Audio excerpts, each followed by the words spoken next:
الحمد لله نحمده ونستعينه ونستغفره ونعوذ بالله من شرور أنفسنا ومن سيئات أعمالنا من يهده الله فلا مضل له ومن يضلل فلا هادي له وأشهد أن لا إله إلا الله وحده لا شريك له وأشهد أن محمدًا عبده ورسوله أرسله بالهدى ودين الحق ليظهره على الدين كله ولو كره المشركون اللهم صل على محمد وعلى آل محمد كما صليت على إبراهيم وعلى آل إبراهيم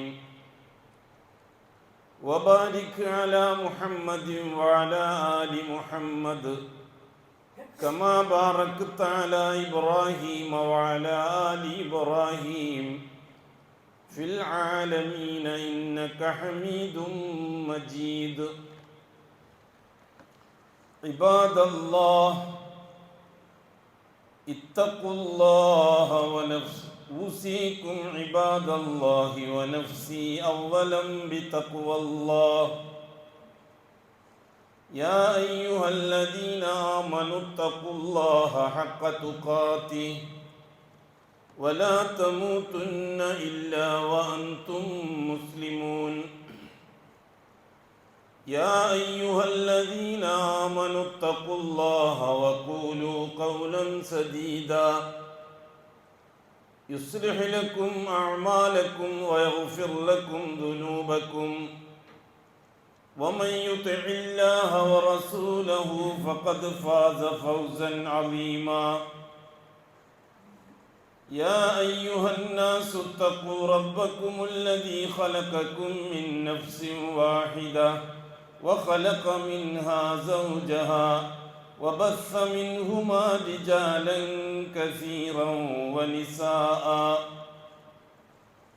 واتقوا الله الذي تساءلون به والأرحام إن الله كان عليكم رقيبا أما بعد فإن أصدق الحديث كتاب الله وخير الهدي هدي محمد صلى الله عليه وسلم وشر الأمور محدثاتها وكل محدثة بدعة وكل بدعة ضلالة وكل ضلالة في النار അല്ലാഹുവിൻ്റെ സത്യവിശ്വാസികളായ അടിമകൾ തഖ്വയുള്ളവരായി ജീവിക്കുകയും അതുവഴി ദുനിയാവിലും ആഖിറത്തിലും അല്ലാഹു പൊരുത്തപ്പെടുന്ന ജീവിതം സമ്പാദിക്കുകയും ചെയ്യണമെന്ന് ആദ്യമായി എന്നോടും തുടർന്ന് നിങ്ങൾ ഓരോരുത്തരോടും വസിയ്യത്ത് ചെയ്യും. അല്ലാഹു സുബ്ഹാനഹു വ തആല മുഅ്മിനീങ്ങളിൽ നിന്ന് വാങ്ങിയ കരാറിൽ രണ്ടാമത്തേത് മുഹമ്മദി റിസാലത്തിലുള്ള ഷഹാദത്താണ്. ദീനുൽ ഇസ്ലാമിൻ്റെ അടിസ്ഥാനം രണ്ട് കരാറുകളാണ്. ഭൂമിയിൽ ജീവിക്കുന്ന മനുഷ്യർ അല്ലാഹുവിൻ്റെ സൗകര്യങ്ങൾ ഉപയോഗിച്ച് ദുനിയാവിൽ ആവശ്യങ്ങൾ പൂർത്തിയാക്കുന്നതിന് അസ്ബാബുകളെ അല്ലെങ്കിൽ വസ്തുക്കളെ ശേഖരിക്കുന്നതിന് അത്തരത്തിൽ ഒരു കരാറ് അല്ലാഹു സുബ്ഹാനഹു വ തആല ആവശ്യപ്പെടുന്നില്ല. മനുഷ്യർക്ക് മൊത്തത്തിലാണ് ദുനിയാവിൻ്റെ സൗകര്യങ്ങൾ അല്ലാഹു തർത്തീബാക്കിയിരിക്കുന്നത്. നാം പലതവണ സൂചിപ്പിച്ചതുപോലെ ആകാശത്തിൽ വെച്ച് നടത്തിയ ഒരു സംവാദത്തിൽ, ഒരു ചർച്ചയിൽ മനുഷ്യരാശി മുഴുവനും അല്ലാഹുവിന് അവൻ്റെ റുബൂബിയ്യത്തിന് ഷഹാദത്ത് നൽകിയിട്ടുണ്ട്. ഫഅശ്ഹദഹും അലാ അൻഫുസിഹിം അലസ്തു ബിറബ്ബിക്കും ഖാലൂ ബലാ ഷഹിദിനാ. ആ കരാറിൻ്റെ അടിസ്ഥാനത്തിലാണ് ഈ ഭൂമിയിൽ മനുഷ്യരുടെ ആവശ്യങ്ങളെ അല്ലാഹു തആല പൂർത്തിയാക്കി കൊടുക്കുന്നത്. അതെ, നാം പറഞ്ഞു മനുഷ്യൻ ജന്മം കൊണ്ട് മുസ്ലിമാണ്. എങ്ങനെയാണ് മുസ്ലിമായത്? അള്ളാഹു റബ്ബാണ് എന്ന കാര്യത്തിൽ സാക്ഷിത്വം പറഞ്ഞതുകൊണ്ട്, ഷഹാദത്ത് പറഞ്ഞതുകൊണ്ട്. ആ ഷഹാദത്ത് എവിടെ വെച്ചാണ് നടന്നത്? ആകാശലോകത്ത് വെച്ചാണ് നടന്നത്. പരിശുദ്ധ ഖുർആൻ അത് നമുക്ക് വിശദീകരിച്ചു തരുന്നുണ്ട്. വഇദ് അഖദ റബ്ബുക മിൻ ബനി ആദമ മിൻ ളുഹൂരിഹിം എന്ന ആയത്ത്.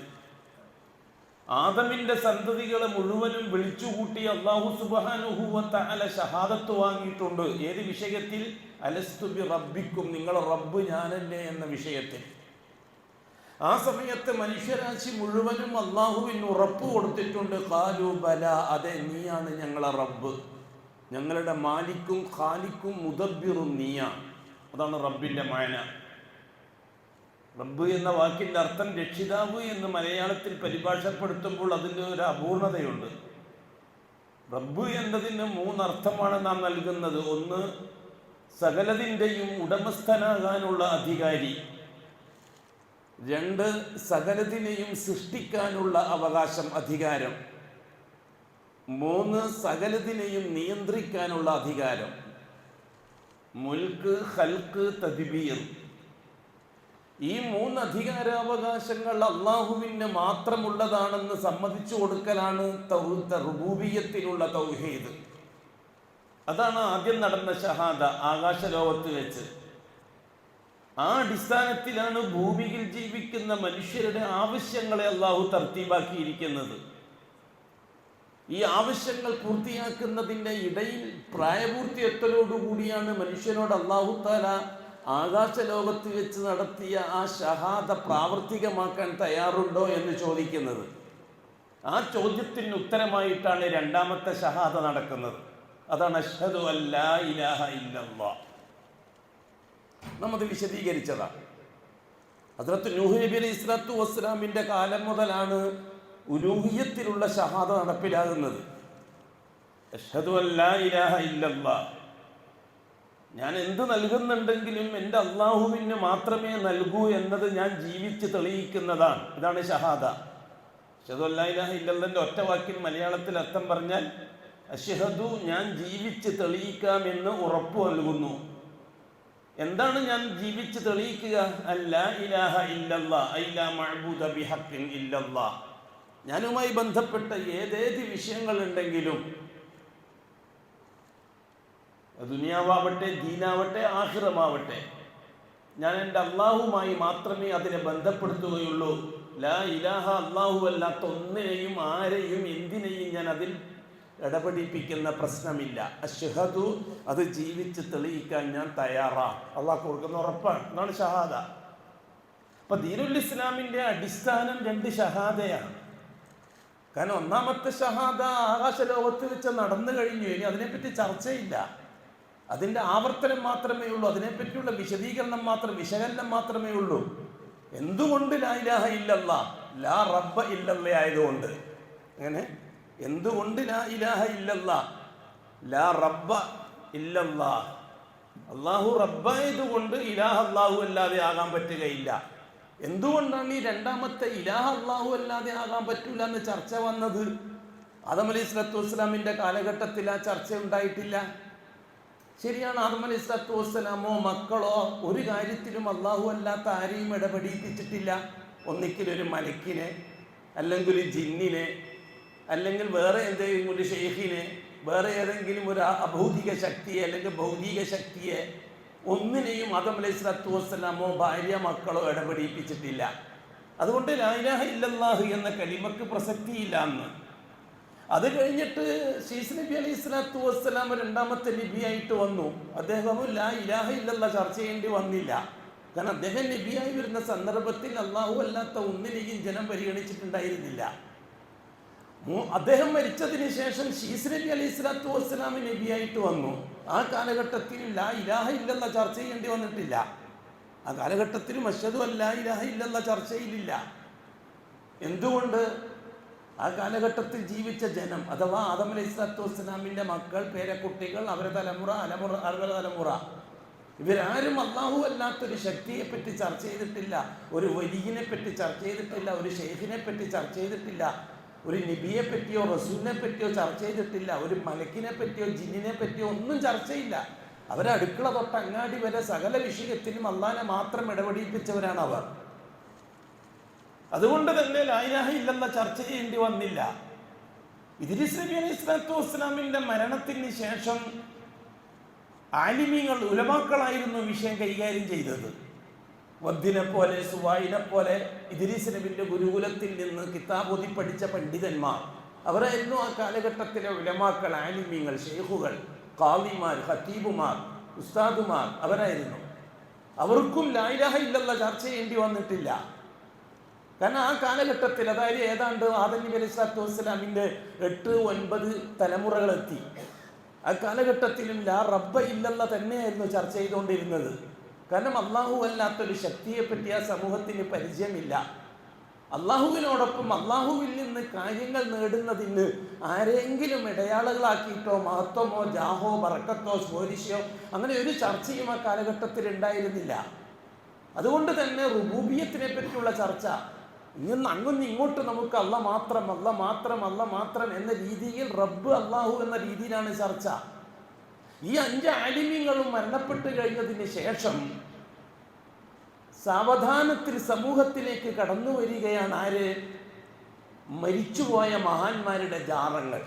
ചരിത്രത്തിൽ ആദ്യമായി ലാ ഇലാഹ ഇല്ലല്ലാഹ് എന്ന കലിമ തുടങ്ങാൻ കാരണമായത് 5 ഔലിയാക്കളെ ജാറങ്ങൾ വെച്ചുകൊണ്ട് അള്ളാഹുവിൽ നിന്ന് കാര്യങ്ങൾ നേടാൻ ഇടയാളുകൾ വേണം, ആ ഇടയാളുകളാണ് ഈ 5 മഹാന്മാർ എന്ന വിശ്വാസം ജനങ്ങളിലേക്ക് വരികയും ജനം പൂർവികന്മാരുടെ ദീനനുസരിച്ച് ജീവിക്കുന്നതിനോടൊപ്പം ആദം നബി പഠിപ്പിച്ചതുപോലെ നിസ്കരിക്കുക, ഇദ്രീസ് നബി പഠിപ്പിച്ചതുപോലെ നിസ്കരിക്കുക, ശീസ് നബി പഠിപ്പിച്ചതുപോലെ നിസ്കരിക്കുക, വദ്ദു സുവായിനെ പോലെയുള്ള മഹാന്മാരായ ആലിമീങ്ങൾ പഠിപ്പിച്ചതുപോലെ നിസ്കരിക്കുക, അവർ പറയും പോലെ ദാനധർമ്മങ്ങൾ ചെയ്യുക, അവർ പറയും പോലെ നോമ്പ് നോക്കുക, ഇതൊക്കെ കൃത്യമായിട്ട് നിർവഹിച്ചു പോകുകയായിരുന്നു ആ തലമുറ, 11ാമത്തെ തലമുറ. അതിൻ്റെ ഇടയിൽ ശൈത്താൻ പുരോഹിതന്മാരെ ഉപയോഗിച്ച് മഹത്വമുള്ള ആൾക്കാർ വേണം, ഇതിന് മുമ്പുള്ളതുപോലെ നല്ല നല്ല മനുഷ്യരൊന്നും നമ്മുടെ കൂട്ടത്തിലില്ല, നമുക്ക് അള്ളാഹുവിൽ നിന്ന് കാര്യങ്ങൾ വല്ലതും നേടിയെടുക്കണമെങ്കിൽ മഹാന്മാരായ ആൾക്കാരെ ഇടപെടിപ്പിച്ചേ പറ്റൂ. വദ് എന്നവർ മഹാനായ മനുഷ്യനാണ്, ഇറാഖിലെ പൊതു ഖബർസ്ഥാനിൽ കബറടക്കിയിരിക്കുകയാണ്. ആ മഹാന്മാരെ വെച്ചുകൊണ്ട് വേണം നമ്മൾ അള്ളാഹുവിനോട് ചോദിക്കാൻ. ആദ്യമായി ജാഹ് ബർക്കത്തുൽ ഇലാഹ ഹദ്റത്തിന്റെ രംഗത്ത് വന്നു. ഇതൊക്കെ വളരെ കൃത്യമായ കാര്യമാണ്. അന്നൊന്നും വേറെ മതക്കാരി ലോകത്ത് ജീവിക്കുന്നില്ല. വേറെ മതങ്ങളോ മതങ്ങളുടെ ദൈവങ്ങളോ മതങ്ങളുടെ പൂജാവസ്തുക്കളോ മതങ്ങളുടെ പൂജകളോ മതങ്ങളുടെ ആരാധനകളോ ഒന്നുമില്ല. ഇസ്ലാമു മാത്രം, ദീനുൽ ഇസ്ലാമു മാത്രമാണ് അന്ന് ലോകത്ത് നിലവിലുള്ളത്. മറ്റ് മതങ്ങളൊക്കെ പിന്നീട് എത്രയോ കാലങ്ങൾക്ക് ശേഷം വരികയല്ലേ. മതങ്ങളാണോ ശിർക്ക് പഠിപ്പിച്ചത്? അല്ല, മുസ്ലിമീങ്ങൾ തന്നെയാണ് ശിർക്കിലകപ്പെട്ടത്. മുസ്ലിമായി ജീവിക്കുക, ഒപ്പം ഇലാഹ ഹദ്റത്തി പറഞ്ഞ് ജാറത്തിലും പോകുക. അതിനെതിരായിട്ടാണ് അല്ലാഹു സുബ്ഹാനഹു വ തആല ഉലൂഹിയത്ത് പറഞ്ഞുകൊണ്ട് നൂഹ് നബിയെ റസൂലാക്കി നിയോഗിക്കുന്നത്. അതിനാണ് സൂറത്ത് നൂഹിന്റെ 1ാമത്തെ ആയത്ത്, ഇന്നാ അർസൽനാ നൂഹൻ ഇലാ ഖൗമി അൻ അൻദിർ ഖൗമക മിൻ ഖബ്ലി അൻ യഅതിയഹും അദാബുൻ അലീം എന്ന് പറഞ്ഞിട്ട് മാ ലക്കും മിൻ ഇലാഹിൻ ഗൈറു. നൂഹ് നബി പറഞ്ഞ വാക്കതാണ്, നൂഹ് നബിന്റെ ദഅവത്ത് അതാണ്. മാ ലക്കും, നിങ്ങൾക്കില്ല, മിൻ ഇലാഹിൻ, ഇടക്ക് ചേർക്കാൻ പറ്റുന്ന ഒരാളും ഇല്ല, ഗൈറുഹു, അല്ലാഹു അല്ലാത്ത, അല്ലാഹു അല്ലാതെ ഇടയിൽ ബർക്കത്ത് അല്ലെങ്കിൽ ജാഹ് അല്ലെങ്കിൽ പോരിശ ഇത് പറഞ്ഞിട്ട് ഒരാളെയും ചേർക്കാൻ പറ്റുകയില്ല. ഇത് നിങ്ങൾ തിരുത്തുന്നില്ലെങ്കിൽ കടുകടുത്ത ശിക്ഷ നിങ്ങൾക്ക് വരാൻ പോകുന്നുണ്ട്. ഇതാണ് നൂഹ് നബിന്റെ റിസാലത്ത്. ഇപ്പോൾ ബഹുമാനപ്പെട്ട നൂഹ് നബി റസൂലായിട്ട് വരുന്നു. എന്തുകൊണ്ടാണ് റിസാലത്ത് ആവശ്യമായി വന്നത്? ഉലൂഹിയത്ത് ചർച്ച ചെയ്യേണ്ടി വന്നു. ഇതിനു മുമ്പ് എന്തുകൊണ്ട് റസൂലില്ല? ആ കാലഘട്ടത്തിൽ ഉലൂഹിയത്ത് ചർച്ച ചെയ്യേണ്ടി വന്നില്ല. ശീസ് നബി റസൂലല്ല, എന്തുകൊണ്ട്? ലാ ഇലാഹ ചർച്ച ചെയ്യേണ്ടി വന്നില്ല. എന്തുകൊണ്ടാണത്? ജനങ്ങൾ ആരും അള്ളാഹു അല്ലാത്തവരെ ആരെയും അള്ളാഹുവിനോടൊപ്പം കൂട്ടാറില്ല. ശീസ് നബിയും ചർച്ച ചെയ്തിട്ടില്ല, ആദം നബിയും ചർച്ച ചെയ്തിട്ടില്ല. കാരണം ആ കാലഘട്ടത്തിൽ ഒന്നും അള്ളാഹു അല്ലാത്ത ഒന്നിനെ സംബന്ധിച്ച് ചർച്ച ലോകത്തില്ല. ആ കാലഘട്ടത്തിൽ ജീവിച്ച ജനങ്ങൾക്കിടയിലില്ല. നൂഹ് നബി അലൈഹി സ്വലാത്തു വസ്സലാം അഭിമുഖീകരിച്ച അന്നത്തെ ഇറാഖ് വാസികളായ ലക്ഷത്തോളം വരുന്ന മുസ്ലിമീങ്ങൾ മറ ചെയ്യപ്പെട്ടിരിക്കുന്ന 5 മഹാന്മാർക്ക് കബറും ജാറമുണ്ടാക്കി അതിന് പച്ച വിരിച്ച് അവർക്ക് സുഗന്ധം പൂശി ഇലാഹ നിർത്തിയും ജാഹും ബർക്കത്തും പറഞ്ഞ് എവിടെ എത്തിയപ്പോഴാണ് അല്ലാഹു സുബ്ഹാനഹു വ തആല റസൂലിനെ അയക്കുന്നത്. ഇത് കടുകടുത്ത അപരാധമാണ്, ഇത് തിരുത്തുന്നില്ലെങ്കിൽ നിങ്ങളെ ഞാൻ ശിക്ഷിക്കും എന്ന് പറഞ്ഞിട്ട് തിരുത്താത്ത ആ സമൂഹത്തെ അള്ളാഹു വെള്ളപ്പൊക്കം കൊണ്ട് നശിപ്പിച്ചു. ചരിത്രം നമുക്കറിയാമല്ലോ. ആർക്കെതിരെയായിരുന്നു വെള്ളപ്പൊക്കം ഉണ്ടായത്? എന്ത് തെറ്റ് ചെയ്തിട്ടാണ് ആ സമൂഹത്തെ വെള്ളപ്പൊക്കത്തിൽ അള്ളാഹു തആല മുക്കിക്കൊന്നത്? അവർ ചെയ്ത് തെറ്റെന്താ? ഞാൻ പലപ്പോഴും ചോദിക്കുന്ന വിഷയമാണ് ഇത്, ഉലമാക്കളോടടക്കം എല്ലാവരോടും ചോദിക്കുന്ന വിഷയം ഇതാണ്. എന്ത് തെറ്റ് ചെയ്തിട്ടാണ് ആ സമൂഹത്തെ അള്ളാഹു തആല വെള്ളത്തിൽ മുക്കിക്കൊന്നത്? ആ കാലഘട്ടത്തിൽ അറിയപ്പെട്ട എന്തെങ്കിലും ഒരു തെറ്റ് പരിശുദ്ധ ഖുർആനിലോ തിരുസുന്നത്തിലോ വിശദീകരിക്കാൻ പറ്റുമോ? ഈ ജാറത്തിൽ പോകുക എന്നുള്ള തെറ്റല്ലാതെ, ഈ ജാറത്തിൽ പോയി ഇലാഹ നിർത്തി പറയുക എന്നുള്ള തെറ്റല്ലാതെ വേറെ എന്തെങ്കിലും ഒരു തെറ്റ് ചെയ്തതിൻ്റെ പേരിലാണ് നൂഹ് നബിയുടെ ഖൗമിനെ അള്ളാഹ് വെള്ളപ്പൊക്കത്തിൽ അല്ലാഹു സുബ്ഹാനഹു വ തആല ബാക്കിയുള്ളവരെ മുഴുവനത്തിനെയും മുക്കി നശിപ്പിച്ച് കപ്പലിൽ രക്ഷപ്പെട്ട മുഅ്മിനീങ്ങൾ മാത്രം ബാക്കിയാക്കിയത് വല്ലതും പ്രതീക്ഷിക്കാൻ പറ്റുമോ? അത് കഴിഞ്ഞിട്ട് അല്ലാഹു സുബ്ഹാനഹു വ തആല പിന്നീട് അങ്ങോട്ട് മുർസലീങ്ങളെ അയക്കാൻ തുടങ്ങി.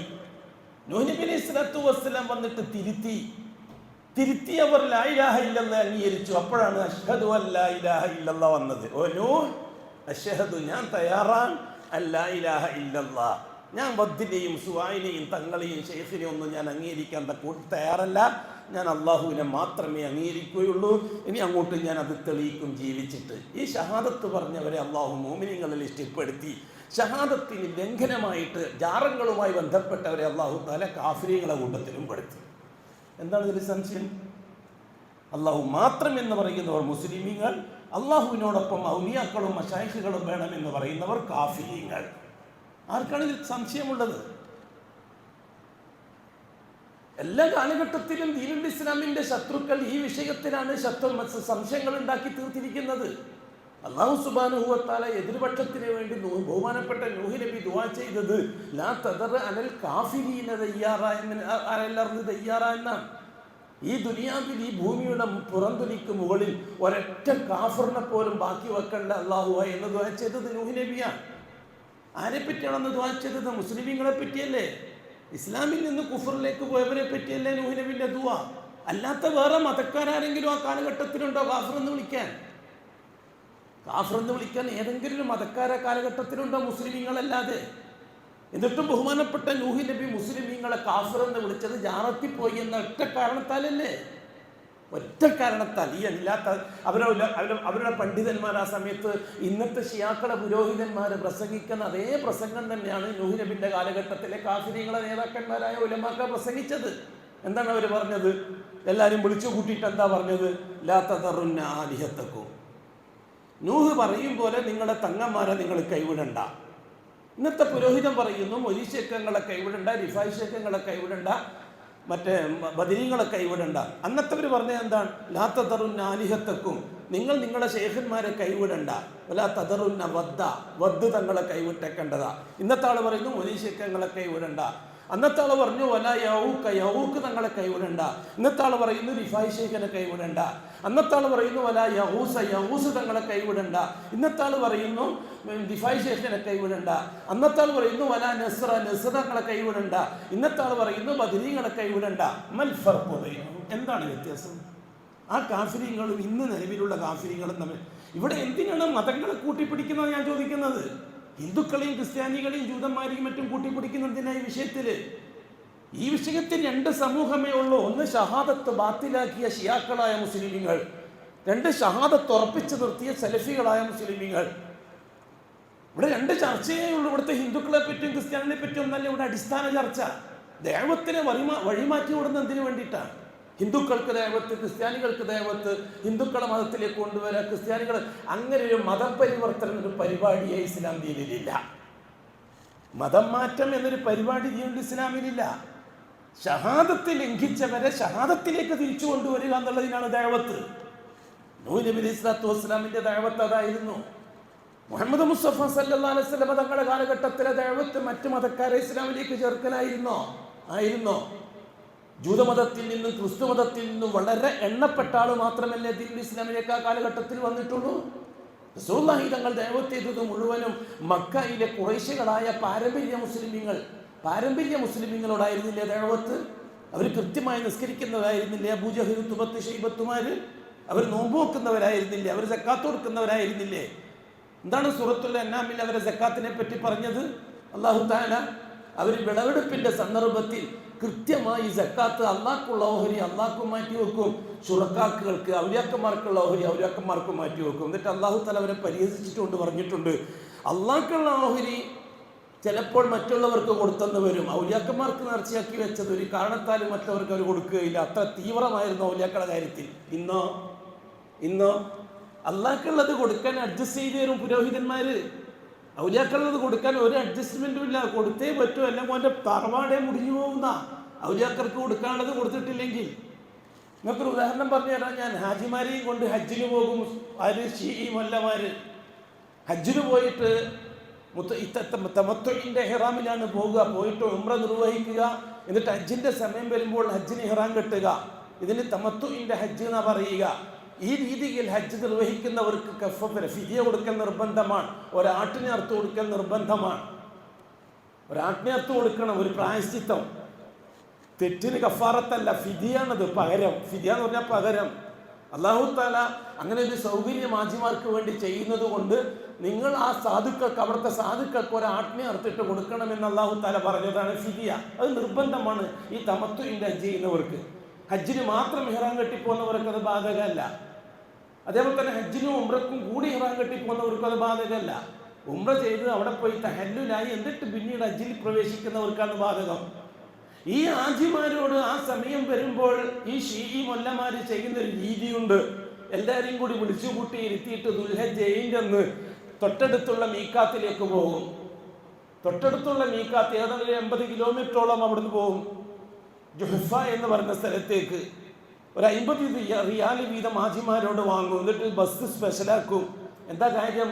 ഇമാം നവവി ഒരു അഭിപ്രായം പറഞ്ഞിട്ടുണ്ട്, മീക്കാത്തിന് വെളിയിൽ പോയി ഹജ്ജിന് ഇഹ്റാം കെട്ടുകയാണ് എങ്കിൽ ഫിദിയ കൊടുക്കേണ്ടതില്ല എന്ന്. എന്തെങ്കിലും കാരണത്താൽ മീക്കാത്തിന് അപ്പുറത്തേക്ക് പോകേണ്ടി വന്നു, അഥവാ ഒരാൾ ഹജ്ജിന് ഉംറ ചെയ്തു എന്നിട്ട് മദീനയിലേക്ക് പോയി, മദീനയിലെ ആവശ്യങ്ങളൊക്കെ പൂർത്തിയാക്കി തിരിച്ചു വരുമ്പോൾ ദുൽഹുലൈഫയിൽ വെച്ച് ഹജ്ജിന് ഇഹ്റാം കെട്ടുന്നു, അയാൾ കഫാറത്ത് കൊടുക്കേണ്ടയില്ല. ഈ പുരോഹിതന്മാർ എന്ത് ചെയ്യും? ഈ ഈ ഫിദിയ ഒഴിവാക്കി കിട്ടാൻ വേണ്ടി മാത്രം ഈ പൈസയും വാങ്ങിയിട്ട് ഇവരെ കൂട്ടി ജുഹഫയിൽ പോയി ഹജ്ജിന് ഇഹ്റാം കെട്ടി കൊണ്ടുവരും. എന്തിനറിയോ? അള്ളാഹ് കൊടുക്കാനുള്ള ഒരു ആടിനെ ഹാജിമാർക്ക് ലാഭാക്കി കൊടുക്കാൻ വേണ്ടിയിട്ട്. പക്ഷെ അതിനേക്കാൾ വലിയ തുകയൊക്കെ മൊല്ലമാർ കൊള്ളയടിക്കും ഇവർ, അത് വേറെ കാര്യം. ഇവര് നാട്ടിൽ വന്നു കഴിഞ്ഞ് റബീഉൽ ആഖിർ മാസം ഒരീശക്കങ്ങളാണ്ട് അതേ അമീറായിട്ട് പോയ ഖത്തീബ് അതേ പള്ളിന്റെ മെഹ്റാബിന്റെ മിമ്പറിന്റെ കൈയും പിടിച്ചിട്ട് പറയും ജനങ്ങളോട്, ജനങ്ങളെ ഒരീശക്കങ്ങൾ ആണ്ട് വരികയാണ്, ചുരുങ്ങിയതൊരു 10 ആടെങ്കിലും ഒരാൾ കൊടുക്കണം, നമുക്കൊരു 500 ആട്ടിനെങ്കിലും ഒരീശക്കങ്ങളെ വർക്കത്തിന് വേണ്ടി അറുക്കണം. ആരൊക്കെ കോൻ തയ്യാർ ഹേ? ഓരോരാൾ എഴുതിയിട്ട് പറയാൻ തന്നെ, സദേ ഞാൻ 10 ആട്, സദേ ഞാൻ 25 ആട്. ഇല്ലേ? അള്ളാഹ്ക്ക് കൊടുക്കാനുള്ള ആടിനെ ഒഴിവാക്കി കിട്ടാൻ വേണ്ടിയിട്ട് അന്ന് ബസ് പിടിച്ചു പോയ മൊയ്തീശേക്ക് നിങ്ങൾക്ക് 500 ആട്ടിനെ കൊടുക്കാൻ വേണ്ടി ഹാജിമാരെ പ്രേരിപ്പിക്കുന്ന ഈ ദുരവസ്ഥ ഈ സമുദായം അനുഭവിച്ചുകൊണ്ടിരിക്കുകയല്ലേ? ഇവരെ മുസ്ലിമാണെന്ന് പറയാൻ എങ്ങനെയാണ് സാധിക്കുക? കാഫിർ അല്ലെങ്കിൽ പിന്നെ ആരാണ് ഇവർ? എന്തിനാണ് ഈ ഒരുതരം അഡ്ജസ്റ്റ്മെന്റ് സംവിധാനം? എന്തിനാ? 313 മുസ്ലിങ്ങളും അത്തരത്തിലൊരു സംവിധാനത്തിന് നിന്നിട്ടില്ലല്ലോ. എന്നിട്ട് അഷ്റഫുൽ ഖൽഖ് സ്വല്ലല്ലാഹു അലൈഹി വസല്ലം ആ സമൂഹത്തോടാണ്. അപ്പോൾ അവർ സക്കാത്തിനെ പറ്റി അല്ലാഹു തആല പറഞ്ഞു. അവർ ഹജ്ജോ, അബൂജഹൽ ഹജ്ജ് ചെയ്ത ആളായിരുന്നില്ലേ? ഹാജിയായിരുന്നില്ലേ? അബൂ താലിബ് ഹാജിയായിരുന്നില്ലേ? ഉത്ബത്തും ഷൈബത്തും ഹാജിയായിരുന്നില്ലേ? അബൂ ലഹബ് ഹാജിയായിരുന്നില്ലേ? ഹാജിമാർക്ക് വേണ്ടിയിട്ട് എല്ലാ സൗകര്യങ്ങളും ചെയ്തു കൊടുക്കുക എന്നുള്ളത് ഖുറൈശികൾ പുണ്യകർമ്മമായി സ്വീകരിച്ച ആൾക്കാരായിരുന്നില്ലേ? ഹസ്രത്ത് ഇബ്രാഹിം അലൈഹി സ്വലാത്തു വസ്സലാമിന്റെ മില്ലത്തനുസരിച്ചല്ലേ അവർ മിനായിലും അറഫായിലും ദിക്ർ ചെയ്യുന്നവരായിരുന്നില്ലേ? തൽബിയത്ത് ചെല്ലുന്നവരായിരുന്നില്ലേ? പിന്നെ എന്തിനാ അവരെ ബഹുമാനപ്പെട്ട റസൂലുള്ളാഹി നിങ്ങൾ മുസ്ലിം ആകുക, ഖൂലു ലാ ഇലാഹ ഇല്ലല്ലാഹ് പറയുക, നിങ്ങൾക്ക് രക്ഷപ്പെടാമെന്ന് അവരോട് പറഞ്ഞ എന്തിനു വേണ്ടിയിട്ടായിരുന്നു? ഒരു വേറെ മതത്തിലായിരുന്നില്ലല്ലോ, ഇബ്രാഹിമി മില്ലത്തിലായിരുന്നല്ലോ. അതെ, അവരെന്ത് ചെയ്തു? നേരത്തെ സൂചിപ്പിച്ചതുപോലെ അള്ളാഹുവിനെ പ്രാപിക്കാൻ വേണ്ടിയിട്ട് മഹാന്മാരെ ഇടയാളാക്കി നിർത്തി. അതാണ് ഖുറൈശികൾ ചെയ്ത തെറ്റ്. അത് തിരുത്താനാണ് മുഹമ്മദ് റസൂലുള്ളാഹി വന്നത്. അവിടെയാണ് അല്ലാഹു തആല മുശ്രിക് എന്ന് വിളിച്ചത് അവരെ, കാഫിർ എന്ന് വിളിച്ചത് അവരെ. ഇവിടൊക്കെ അല്ലാഹു തആല മുശ്രിക് എന്നും കാഫിർ എന്നും വിളിച്ചത് ഈ പറയുന്നവരെയാണ്. അവരുടെ പിൻഗാമികളാണ് നമ്മുടെ കാലഘട്ടത്തിലുള്ള ശിയാക്കൾ, അഥവാ ലാ ഇലാഹ ഇല്ലല്ലാഹ് ജാറങ്ങളെ കൊണ്ട് ബാത്തിലാക്കിയവർ. അവർ അല്ലാഹു കൊടുത്ത ഷഹാദത്ത് ബാത്തിലാക്കിയവരാണ്. നിസ്കാരം ബാത്തിലാകുന്നത് പോലെ ഷഹാദ ബാത്തിലാകും, നോമ്പ് ബാത്തിലാകുന്നത് പോലെ ഷഹാദ ബാത്തിലാകും, ഹജ്ജ് ബാത്തിലാകുന്നത് പോലെ ഷഹാദ ബാത്തിലാകും. ഷഹാദ ബാത്തിലാകുന്നത് എന്തുകൊണ്ടാണ്? കൃത്യമായിട്ട് നിസ്കരിച്ചുകൊണ്ടിരിക്കുന്ന ഒരാള് ഒരു ദിവസം അയാൾ ജാറത്തിലേക്ക് പോയി തങ്ങൾക്ക് എന്തെങ്കിലും ചെയ്യാൻ പറ്റുമെന്ന വിശ്വാസത്തോടെ അതോടുകൂടി അയാൾ ഒന്നാമത്തെ ഷഹാദ ബാത്തിലായി, അതോടുകൂടി അയാൾ കാഫിറായി. ഷഹാദ ബാത്തിലായ കാഫിറാവും. നിസ്കാരം ബാത്തിലായ നിസ്കാരം മടക്കി നിസ്കരിക്കണം. ഷഹാദ ബാത്തിലായാലോ അയാൾ ഷഹാദത്തിലേക്ക് മടങ്ങി വരണം. വ്യത്യാസം എന്താണ്? ഒരു നിസ്കാരം ബാത്തിലായാൽ ആ നിസ്കാരം മാത്രമേ മടക്കി നിസ്കരിക്കേണ്ടതുള്ളൂ. ഒരു നോമ്പ് മുറിഞ്ഞാൽ ആ നോമ്പ് മാത്രമേ മടക്കി നോക്കേണ്ടതുള്ളൂ. ഒരു ഹജ്ജ് ബാത്തിലായാൽ വേറൊരു ഹജ്ജ് ചെയ്താൽ മതി. അതേ അവസരത്തിൽ ഷഹാദ ബാത്തിലായാലോ പ്രായപൂർത്തി മുതൽ ഇങ്ങോട്ട് നിസ്കരിച്ച മുഴുവൻ നിസ്കാരവും ബാത്തിലാണ്. ഒരാൾ ജാറത്തിലേക്ക് പോയ ആ തങ്ങളെ ഇടയാളുകളാക്കി നിർത്തി അല്ലാഹുവോട് ദുആ ചെയ്താൽ അയാളെ മുഴുവൻ നിസ്കാരവും ബാത്തിലാണ്. അയാൾ ജീവിതത്തിൽ ചെയ്ത മുഴുവൻ നിസ്കാരവും ബാത്തിലാണ്. അയാൾ ചെയ്ത മുഴുവൻ സക്കാത്തും ബാത്തിലാണ്. കൂട്ടരെ എല്ലാ അമലുകളും നിലനിൽക്കാൻ ഷഹാദത്ത് ശർത്താൻ. ഷഹാദത്ത് നിലനിന്നെങ്കിൽ മാത്രമേ ഈ അമലുകൾക്ക് ഗ്യാരണ്ടി ഉള്ളൂ. അതുകൊണ്ടാണ് ഈ ലാ ഇലാഹ ഇല്ലല്ലാഹ് ഇത്രയും ഗൗരവത്തോടുകൂടി 313 മുർസലീങ്ങളെ അയച്ചിട്ട് അല്ലാഹു സുബ്ഹാനഹു വ തആല ഈ കാര്യം ലോകത്തോട് പറഞ്ഞത് അതിന്റെ പേരിലാണ്. അത് തന്നെയാണ് മുഹമ്മദുർ റസൂലുള്ളാഹ്. അപ്പോൾ അല്ലാഹു സുബ്ഹാനഹു വ തആല കാലാകാലം സമൂഹത്തെ ഉദ്ധരിക്കുന്നത് വേറെ ഏതെങ്കിലും മതത്തിലുള്ളവർ മതത്തിലേക്ക് വരണമെന്ന അടിസ്ഥാനത്തിൽ അത് ഇസ്ലാമിലേക്ക് മതന്മാരെ കൺവെർട്ട് ചെയ്യണം എന്നുള്ളതല്ല. അങ്ങനെ ഒരു കൺവെർട്ടിങ് സിസ്റ്റം ഇല്ല ഇസ്ലാമിൽ. പിന്നെന്താ ഉള്ളത്? തജ്ദീദി സിസ്റ്റമാണ് ഇസ്ലാമിലുള്ളത്. ബാത്തിലായി പോയതിനെ പുതുക്കുക എന്നുള്ളതാണ് ഇസ്ലാമിലുള്ളത്. അതിനാണ് ദഅവത്ത്, അതിനാണ് റസൂലുകൾ വന്നത്. ഒരു കൂട്ടം മുസ്ലിമീങ്ങളുടെ ഷഹാദ ബാത്തിലായിരിക്കുകയാണ്. അതുകൊണ്ട് അവർ എന്ത് ചെയ്തിട്ടും കാര്യമില്ല ഷഹാദ പുതുക്കാതെ. അതുകൊണ്ടാണ് സഫാ മലന്റെ മേലെ കയറിയിട്ട് അഷ്റഫുൽ ഖൽഖ് പറഞ്ഞത് ഖൂലൂ ലാ ഇലാഹ ഇല്ലല്ലാഹ്, അല്ലാഹു അല്ലാതെ ഒന്നിനെയും ഞാൻ അംഗീകരിക്കൂല എന്ന് നിങ്ങൾ പ്രഖ്യാപിക്കണം. ആ സന്ദർഭത്തിലാണ് ഖുറൈശികൾക്ക് പ്രശ്നമുണ്ടായത്. ആ സന്ദർഭത്തിലാണ് ഇവിടുത്തെ ഖുറൈശികൾക്കും പ്രശ്നമുണ്ടായത്. ഇവിടെയും മുഹമ്മദ് നബിന്റെ അനുയായികളായ സലഫികൾ ഇത് പറഞ്ഞപ്പോൾ ഇവിടുത്തെ ഖുറൈശികൾക്ക് പ്രശ്നമുണ്ടായതും അതേ കാരണത്താൽ തന്നെയാണ്. അന്ത് ഖുറൈശികൾ എന്താ ചോദിച്ച റസൂലുള്ളാഹി തങ്ങളോട്? അലിഹാദാ ജമഅതന തബ്ബൻ ലക യാ മുഹമ്മദ്, മുഹമ്മദേ നിനക്ക് നാശം, വൃത്തികെട്ടവൻ. ഈ തോന്നിവാസം പറയാനാണോ നീ ഞങ്ങളെ വിളിച്ചു കൂട്ടിയിരിക്കുന്നത്? ഇന്നത്തെ ഖുറൈശികളും ഖുറൈശികളെ പുരോഹിതന്മാരും അബൂലഹബിന്റെ അബൂജഹലിന്റെ അബൂ താലിബിന്റെ ശിഷ്യന്മാരായ മുദരിസമാരും ഖത്തീബുമാരും ഖാദിമാരും അത് തന്നെയാണ് സലഫികളോട് പറയുന്നത്. ഈ തോന്നിവാസം പറയാനാണോ ഞങ്ങളുടെ അടുത്ത് വന്നിരിക്കുന്നത്? അടിയായി ഇടിയായി മുട്ടയാറായി സ്റ്റേജ് വലിയായി മൈക്ക് വലിയായി അത് തന്നെയല്ലേ അന്ന് ഖുറൈശികളും റസൂലുള്ളാഹിക്ക് എതിര് ചെയ്തുകൊണ്ടിരുന്നത്? നമ്മൾ കാര്യം ഗൗരവത്തോടെ മനസ്സിലാക്കിയേ പറ്റൂ. ഷഹാദത്ത് ഒളിപ്പിച്ച് വെച്ചിട്ട് ഇസ്ലാമും കൊണ്ട് നടന്നിട്ട് ഒരു കാര്യവുമില്ല. ഷഹാദത്ത് മാറ്റി വെച്ചിട്ടൊരു ഇസ്ലാമില്ല. നിസ്കാരം ഷഹാദത്തിന് വേണ്ടിയുള്ളതാണ്, നോമ്പ് ഷഹാദത്തിന് വേണ്ടിയുള്ളതാണ്, ഹജ്ജ് ഷഹാദത്തിന് വേണ്ടിയുള്ളതാണ്. എന്തിനാണ് 5 നേരത്തെ നിസ്കാരം? അള്ളാഹ് കൊടുത്ത കരാറ് പോറലേൽക്കാതെ മരിക്കുന്നത് വരെ നിലനിർത്തി കിട്ടാനുള്ളതാണ് നിസ്കാരം. അശ്ഹദു അല്ലാ ഇലാഹ ഇല്ലല്ലാഹ്, ഞാൻ അള്ളാഹു അല്ലാതെ വേറെ ഒന്നിനെയും പരിഗണിക്കുകയില്ല, ഇത് ഞാൻ അള്ളാഹ് കൊടുത്ത കരാറാണ്. ആ കരാർ ഏത് സമയത്തും സസ്പെൻഡ് ആവാം, ഏത് സമയത്തും ഡിസ്മിസ് ആവാം. അതിൽ നിന്ന് സംരക്ഷണം കിട്ടാനുള്ള ഒരു പരിചയമാണ് 5 നേരത്തെ നിസ്കാരം. ഖുൽ ഇന്നനി അനല്ലാഹു ലാ ഇലാഹ ഇല്ലാ അന ഫഅ്ബുദിനി വഅഖിമിസ് സ്വലാത്ത ലിദിക്രി. ഖുൽ പറയൂ പ്രവാചകരെ, ഞാനല്ലാതെ വേറൊരു ഇലാഹില്ല എന്ന് പറ. അതുകൊണ്ട് ഫഅ്ബുദിനി, എന്തുണ്ടെങ്കിലും എന്നെ മാത്രമേ വിളിക്കാവൂ എന്ന് പറ. വഅഖിമിസ് സ്വലാത്ത ലിദിക്രി, ആ ഒരു ആശയം നിലനിൽക്കാൻ നിസ്കാരത്തെ നിലനിർത്താൻ വേണ്ടി പറ. ഖുർആൻ അല്ലാഹു തആല തൗഹീദുമായിട്ട് ബന്ധിപ്പിച്ചിട്ട് 2 കാര്യങ്ങളാണ് പറഞ്ഞിരിക്കുന്നത്. ഒന്ന്, തൗഹീദ് നിലനിന്നു പോകാൻ സലഫികൾ ശ്രദ്ധിക്കേണ്ട ഏറ്റവും വലിയ ഗൗരവമുള്ള വിഷയം 5 വഖ്ത് നിസ്കാരം കൃത്യമായി നിർവഹിക്കുക എന്നുള്ളതാണ്.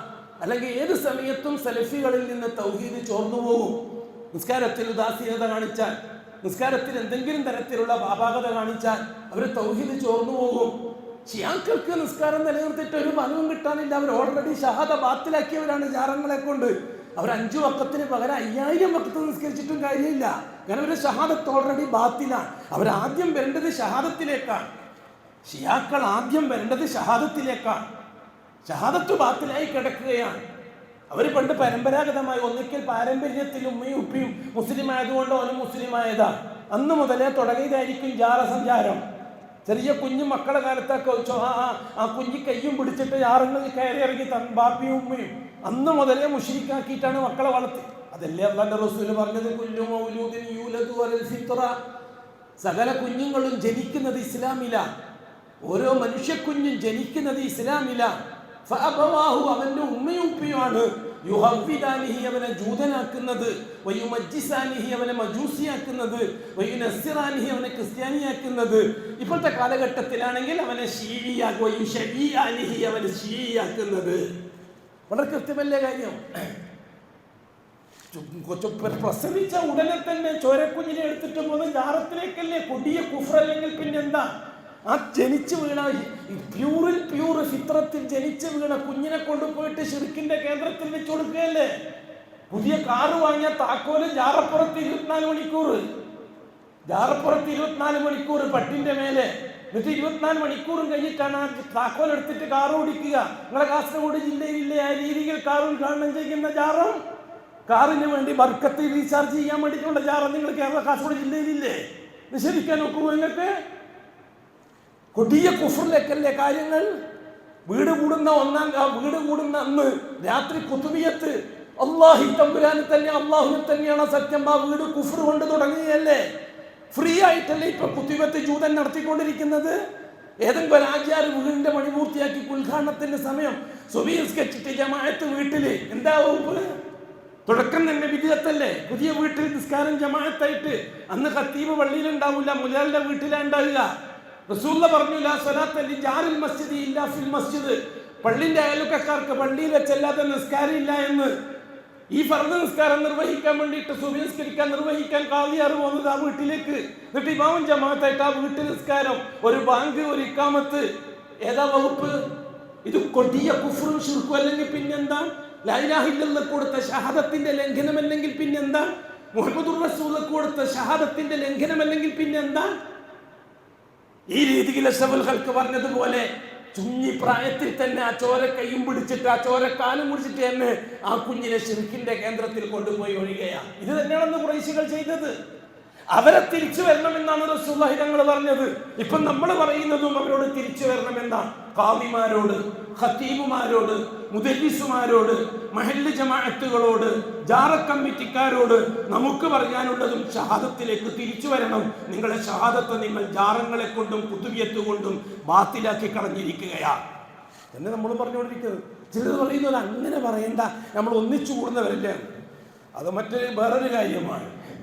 അങ്ങനെ അതൊക്കെ പറഞ്ഞാൽ ഇതൊക്കെ പിരിച്ചു വിട്ടിട്ട് എല്ലാവരും കൂടി ഒന്നിച്ചൊരു സൂപ്പറേറ്റ് കൊണ്ടിട്ട് തിന്നലാ നല്ലത്. വേറെ തൗഹീദ് ഇതൊന്നും വേണ്ട. നിസ്കാരം, നോമ്പ്, സക്കാത്ത്, ഹജ്ജ് മാത്രമേ ഞാൻ അങ്ങോട്ട് പറഞ്ഞാൽ മതി. പിന്നെ ചാരിറ്റി, ആംബുലൻസ് വണ്ടി, ഗുളിക കൊടുക്കല്, അതേപോലെ തന്നെ പിന്നെ മരുന്ന് കൊടുക്കല്, അതേപോലെ തന്നെ കിറ്റ് കൊടുക്കല്, അങ്ങനെ പോയാൽ മതി. ഒന്നാമത്തെ ഷഹാദ അങ്ങ് നിർത്തി വെക്കുക.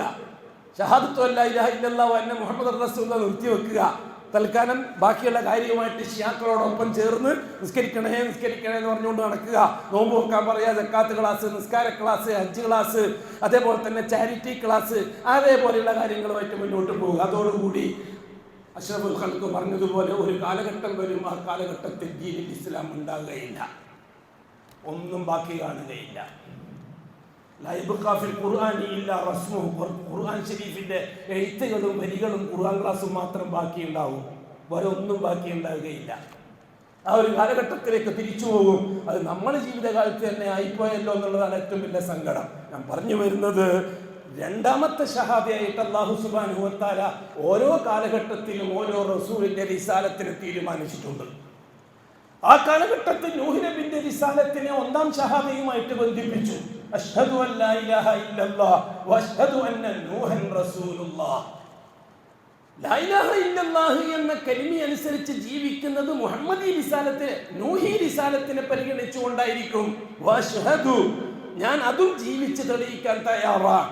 അന്ന നൂഹൻ റസൂലുള്ളാഹ്, ലാ ഇലാഹ ഇല്ലല്ലാഹ് അനുസരിച്ച് ഞാൻ ജീവിക്കുന്നത് നൂഹിന്റെ റിസാലത്തനുസരിച്ചായിരിക്കും. ഇത് ഞാൻ അല്ലാഹുക്ക് ഉറപ്പ് കൊടുക്കുന്നു. 313 മുർസലീങ്ങളുമായിട്ടും ഷഹാദത്തിനെ അല്ലാഹു ഇങ്ങനെ ബന്ധിപ്പിച്ചിട്ടുണ്ട്. അവസാനം വന്നു അഷ്ഹദു അന്ന മുഹമ്മദർ റസൂലുള്ളാഹ്, അശ്ഹദു, ഞാൻ ജീവിച്ച് തെളിയിക്കുന്നതാണ്. ഇനിയും വാ, ഇനിയും വീണ്ടും ഞാൻ തെളിയിക്കും. ജീവിച്ച് തെളിയിക്കാൻ ഞാൻ തയ്യാറാണ്. അള്ളാഹ്ക്ക് ഉറപ്പ് കൊടുക്കുന്നു ഞാൻ. എന്ത്?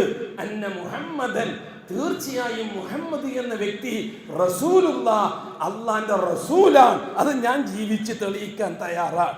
അള്ളാഹ് കൽപ്പിച്ചതുപോലെ ഞാൻ നിസ്കരിക്കും. എങ്ങനെ? മുഹമ്മദുർ റസൂലുള്ളാഹ് കാണിച്ചതുപോലെ. എന്താ കാര്യം? രണ്ടാമത്തെ ഷഹാദ എന്നോട് അള്ളാഹു ആവശ്യപ്പെട്ടതാ. അതേപോലെ തന്നെ ഞാൻ ലാ ഇലാഹ ഇല്ലല്ലാഹ്, അള്ളാഹ് കൽപ്പിച്ചതുപോലെ നോമ്പ് നോക്കും. എങ്ങനെ? മുഹമ്മദുർ റസൂലുള്ളാഹ് എങ്ങനെയാണോ നോമ്പ് നോറ്റ് കാണിച്ചു തന്നത് അങ്ങനെ. എന്തുകൊണ്ട്? ഞാൻ അള്ളാഹ്ക്ക് രണ്ടാമത്തെ ഷഹാദ കൊടുത്തോനാ. അതേപോലെ തന്നെ ഞാൻ സക്കാത്ത് കൊടുക്കും, അള്ളാഹ് കൽപ്പിച്ചതുകൊണ്ട്. എങ്ങനെ? എത്ര? അത് മുഹമ്മദുർ റസൂലുള്ളാഹ് കൽപ്പിച്ചതനുസരിച്ച്.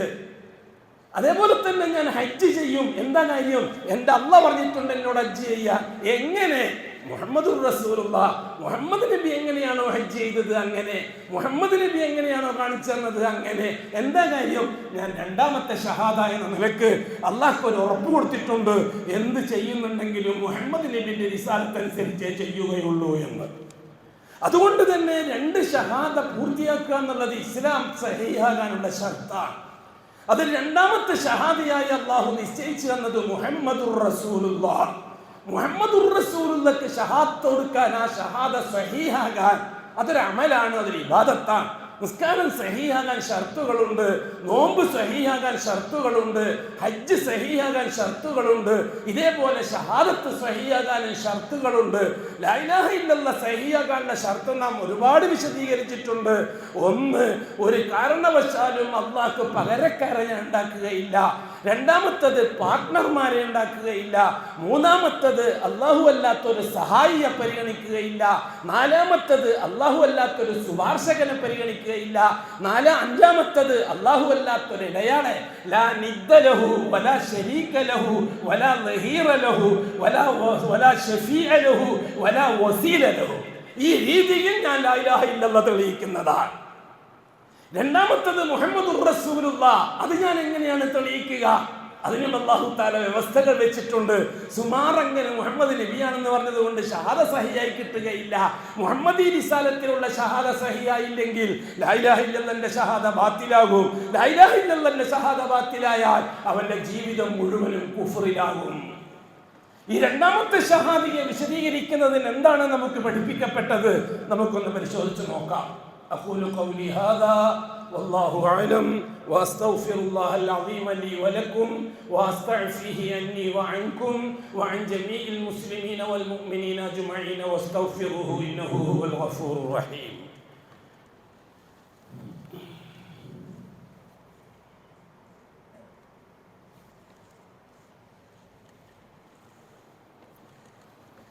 الحمد لله رب العالمين والصلاة والسلام على أشرف المخلوقين محمد وآله وصحبه أجمعين. عباد الله اتقوا الله حق تقاته ولا تموتن إلا وأنتم مسلمون. സഹോദരങ്ങളെ, സഹോദരിമാരെ, രണ്ടാമത്തെ ഷഹാദ യാഥാർത്ഥ്യമാകുന്നതിന് 5 കാര്യങ്ങൾ നാം അംഗീകരിച്ചു കൊടുക്കണം. അശ്ഹദു അന്ന മുഹമ്മദുർ റസൂലുള്ളാഹ് സഹിയാകണമെങ്കിൽ 5 കാര്യങ്ങൾ നാം അംഗീകരിച്ചു കൊടുക്കണം. ഒന്നാമത്തത് മുഹമ്മദിയത്ത് അംഗീകരിച്ചു കൊടുക്കണം. ഞാൻ അംഗീകരിച്ച റസൂല് മുഹമ്മദ് നബിയാണ് എന്ന് ഞാൻ സമ്മതിച്ചു കൊടുക്കണം. സുമാറാകാൻ പാടില്ല. ഏതൊരു പ്രവാചകൻ, എനിക്ക് മൂപ്പരെ പറ്റി വലിയ വിവരമൊന്നുമില്ല, പറയുന്നത് കേട്ടിട്ടുണ്ട്, അതുകൊണ്ട് ഞാനും അങ്ങനെ ഷഹാദത്ത് സഹിയാകുകയില്ല. ഞാൻ അംഗീകരിച്ച റസൂല് മുഹമ്മദാണ്. അബ്ദുല്ലാന്റെയും ആമിനാന്റെയും മോനായി ജനിച്ച മുഹമ്മദാണ്. ആ മുഹമ്മദിന്റെ തറവാട് അറിഞ്ഞിരിക്കണം. ആ മുഹമ്മദിന്റെ കുലം അറിഞ്ഞിരിക്കണം. ആ മുഹമ്മദിന്റെ കുടുംബം അറിഞ്ഞിരിക്കണം. ആ മുഹമ്മദ് ഏത് നാട്ടുകാരനാണെന്ന് അറിഞ്ഞിരിക്കണം. ആ മുഹമ്മദ് എവിടെയാണ് ജനിച്ചത്, എവിടെയാണ് മരിച്ചത് എന്നറിഞ്ഞിരിക്കണം. കാരണം മുഹമ്മദിനെ സംബന്ധിച്ച് വ്യക്തിപരമായി സുന്ദരമായി റസൂലുള്ളാഹി തങ്ങളുടെ കുടുംബ വിശദീകരണങ്ങൾ നാം മനസ്സിലാക്കിയിരിക്കണം. ഇത് രണ്ടാമത്തെ ഷഹാദ ഷഹിയാകാനുള്ള ഷർത്താണ്. ഹദ്റത്ത് ആദം അലൈഹി സ്വലാത്തു വസ്സലാമിന്റെ സന്താന പരമ്പരയിൽ അദ്നാൻ എന്നതിൽ നിന്നാണ് മുഹമ്മദി കുടുംബത്തിന്റെ ആരംഭം തുടങ്ങുന്നത്. ഉലമാക്കൾ 3 രീതിയിലുള്ള കുടുംബ പാരമ്പര്യത്തെ വിശദീകരിച്ചിട്ടുണ്ട്. ഒന്ന് പൂർണ്ണമായും ചരിത്ര രേഖയുള്ളത്, രണ്ട് അല്പസ്വല്പം വ്യത്യാസമുള്ള ചരിത്രരേഖ, മൂന്നാമത്തത് ചരിത്രരേഖയിൽ കൂടുതലായിട്ടൊന്നും കണ്ടിട്ടില്ലാത്ത രേഖകൾ. ഇങ്ങനെ 3 വിഭാഗമായി ഉലമാക്കൾ നമുക്ക് ആ ചരിത്രം ആദം അലൈഹിസ്സലാത്തു വസ്സലാമിലേക്ക് നിസ്ബ ചേർത്ത് വരുന്നുണ്ട്. ഒന്ന് ആദം അലൈഹിസ്സലാത്തു വസ്സലാമിന്റെ മകൻ, അവരുടെ മകൻ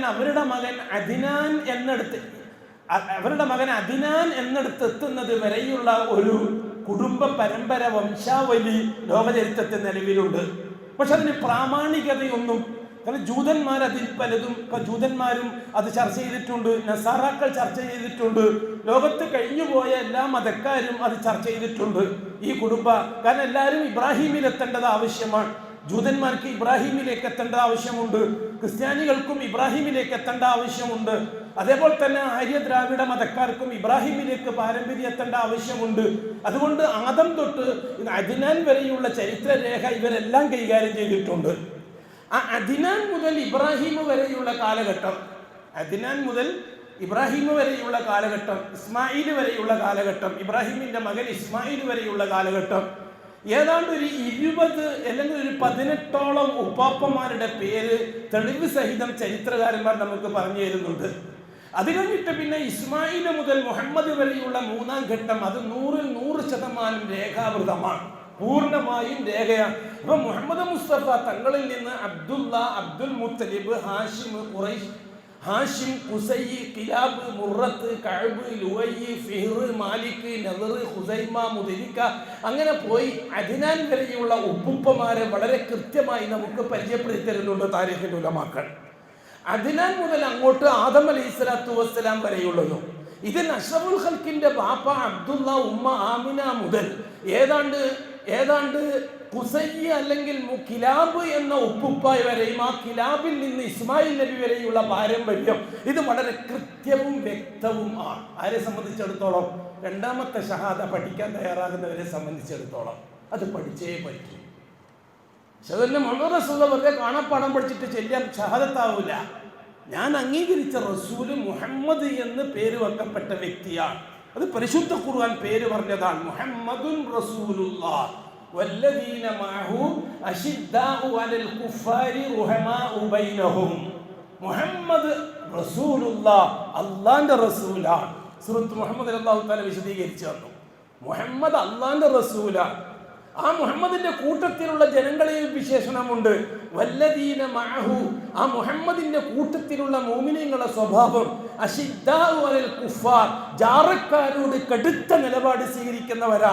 റുഹമാഉ ബൈനഹും, അവരെ കൂട്ടത്തിലുള്ള ആൾക്കാരോട് സ്നേഹവും കൃപയും ഉള്ളവരുമാണ്. നേരെ തിരിച്ചായിപ്പോ കൂട്ടത്തിലുള്ള സലഫികളോട് കടുത്ത നയവും പുറത്തുള്ള മുശ്രിക്കീങ്ങളോട് മയമായ നയവും. സലഫിയത്ത് തലതിരിയുന്ന രീതി നോക്കണം, സലഫിയത്ത് തലതിരിഞ്ഞു വരുന്ന രീതി നോക്കണം. അള്ളാഹു പറഞ്ഞ എന്താ?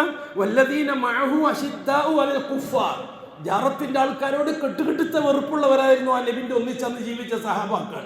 റുഹമാഉ ബൈനഹും, കൂട്ടത്തിലുള്ളവരോട് വളരെ കൃപയുള്ളവരുമായിരുന്നു എന്ന്. ഒന്ന് വർത്തമാനകാല ചരിത്രം മനസ്സിലൂടെ ഒന്ന് കടോടിച്ച് നോക്കിയാൽ എല്ലാവർക്കും തിരിഞ്ഞോളണമെന്നില്ല കേട്ടോ. അല്ലെങ്കിലും കുളത്തിൽ മുങ്ങിയോനിക്കല്ലേ വെള്ളത്തിന്റെ സ്വാദ് തിരിയില്ല, അല്ലാത്ത കരക്ക് നിൽക്കുന്നവനിക്ക് ഇങ്ങനെ അതിരിയ. അള്ളാഹു മനസ്സിലാക്കി തിരുത്താൻ തൗഫീഖ് നസീബാക്കി തരട്ടെ. വേറെയും അല്ലാഹു സുബ്ഹാനഹു വ തആല മുഹമ്മദിന്റെ പേരെടുത്ത് പറഞ്ഞു, വമാ മുഹമ്മദുൻ ഇല്ലാ റസൂലുൻ. ഈ മുഹമ്മദ് എന്ന വ്യക്തി റസൂല് തന്നെയാണ്. ഖദ് ഖലത് മിൻ ഖബ്ലിഹി റുസുൽ, ഇതിനു മുമ്പ് റസൂലുകൾ കഴിഞ്ഞു പോയിട്ടുണ്ട്. അതുകൊണ്ട് മുഹമ്മദ് ഒരിക്കലും ആരാധ്യ വസ്തുവല്ല, ഒരു പൂജാ വസ്തുവല്ല. മുഹമ്മദ് ഒരിക്കലും ഒരു ആരാധ്യൻ, ഒരു മഅബൂദല്ല. മുഹമ്മദുമായി ബന്ധപ്പെട്ട ഒന്നും അള്ളാഹ്ക്ക് നിദ്ദൻ പകരമാക്കാൻ പറ്റൂല, ശരീക്കൻ പാർട്ട്ണറാക്കാനും പറ്റൂല, വസീലൻ ഇടയാളാക്കാനും പറ്റൂല, അതേപോലെ തന്നെ ലഹീറൻ സഹായിയാക്കാനും പറ്റൂല. അള്ളാഹുമായി ബന്ധപ്പെട്ട ഒരു വിഷയത്തിലും മുഹമ്മദിനെ ഈ പറയപ്പെട്ട തസ്തികയിൽ അവരോധിക്കാൻ പറ്റുകയില്ല. എന്തുകൊണ്ട്? മുഹമ്മദുൻ റസൂലുള്ളാഹ്. ഖുർആൻ മുഹമ്മദ് റസൂലാണ്. മഅബൂദാവാൻ ഒരു യോഗ്യതയും മുഹമ്മദിന് എനിക്ക് കൊടുത്തിട്ടില്ല. അപ്പോൾ പറഞ്ഞു അല്ലാഹു തആല, സുബ്ഹാനല്ലദീ അസ്റാ ബിഅബ്ദിഹി. അബ്ദാന മുഹമ്മദ്, മഅബൂദാകാൻ പറ്റുകയില്ല മുഹമ്മദ്. ഒന്നാമത്തെ കാര്യം മുഹമ്മദിയത്ത് അറിഞ്ഞിരിക്കണം, രണ്ടാമത്തെ കാര്യം അബ്ദിയത്ത് അറിഞ്ഞിരിക്കണം. ഒറ്റ വാക്കിലങ്ങ് പറയാം, വിശദീകരണം പിന്നെ ആവട്ടെ. ഒന്ന് മുഹമ്മദിയത്ത് അറിഞ്ഞിരിക്കണം, രണ്ട് അബ്ദിയത്ത്. മുഹമ്മദ് അബ്ദാണ്, മഅബൂദിന്റെ ഒരു അംശം പോലും മുഹമ്മദിന് ഉണ്ടാകാൻ പാടില്ല എന്ന കാര്യം അറിഞ്ഞിരിക്കണം. മൂന്നാമത്തത് നുബുവത്ത് അറിഞ്ഞിരിക്കണം, നാലാമത്തത് റിസാലത്ത് അറിഞ്ഞിരിക്കണം, അഞ്ചാമത്തത് ആ മുഹമ്മദിന്റെ ശരീഅത്ത് അറിഞ്ഞിരിക്കണം. ഇൻഷാ അല്ലാഹ് നമുക്ക് വിശദീകരിക്കാം വരുന്ന ആളുകളിൽ. അല്ലാഹു ഇൽമിൽ ഒരുപാട് ബറക്കത്തും അമൽ ചെയ്യാൻ അതിനേക്കാൾ ഏറെ തൗഫീഖും തന്ന് അനുഗ്രഹിക്കട്ടെ. ലാ ഇലാഹ ഇല്ലല്ലാഹ് മുഹമ്മദുർ റസൂലുള്ളാഹ് വളരെ ശക്തമായി മനസ്സിലാക്കുകയും അത് വളരെ ശക്തമായി അംഗീകരിക്കുകയും മരിക്കുന്നത് വരെ ഒരു പോറലുമേൽക്കാതെ സംരക്ഷിക്കുകയും ആ ഷഹാദയുമായി നാളെ അല്ലാഹുവിനെ സ്നേഹാദ്വാര വദൂദായ ലത്തീഫായ റഹീമായ റഹ്മാനായ ആ അള്ളാഹുവിനെ കണ്ടുമുട്ടാൻ എന്താണോ വേണ്ടത് അല്ലാഹു തആല മരിക്കുന്നതിന് മുമ്പ് നമുക്കത് പൂർത്തിയാക്കി തരികയും ചെയ്യട്ടെ. അലാ വസല്ലു വസല്ലിമു അലൻ നബിയിൽ മുസ്തഫ വറസൂലിൽ മുർത്തദ ഇന്നല്ലാഹ വമലായികതഹു യുസല്ലൂന അലൻ നബി യാ അയ്യുഹല്ലദീന ആമനൂ സല്ലു അലൈഹി വസല്ലിമു തസ്ലീമാ اللهم صل وسلم على رسولك سيدنا محمد وعلى آله وصحبه واتباعه ومن تبعهم بإحسان إلى يوم الدين. اللهم ارض عن خلفائه الراشدين المهديين أبي بكر وعمر وعثمان وعلي رضي الله عنهم وعن سائر الصحابة والقرابة كلهم أجمعين وارض عنا معهم برحمتك يا أرحم الراحمين.